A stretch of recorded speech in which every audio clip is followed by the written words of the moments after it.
শুধু ধ্রুব মহারাজ নয়, বড় বড় মুনি ঋষি যোগী তারাও গঙ্গাকে মস্তকে ধারণ করেন।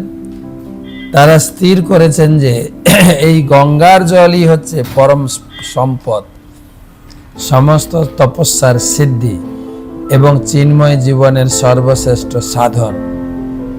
ভগবানে অপ্রতিহত ভক্তি লাভ করে তারা ধর্ম অর্থ কাম এমনকি মোক্ষকে উপেক্ষা করে।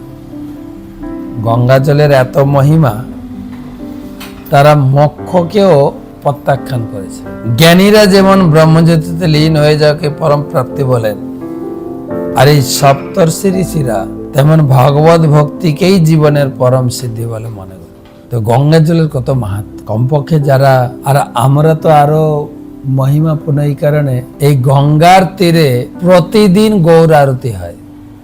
আর আরতি করতে আসেন ব্রহ্মা, ইন্দ্র, চন্দ্র, বরুণ, শিব, নারদ, সুখদেব, জাহ্নবীর তটবনে জগমনোলোভা। মনোমুগ্ধকর সন্ধ্যা আরতি ভক্তিবিনোদ ঠাকুর দর্শন করেছে।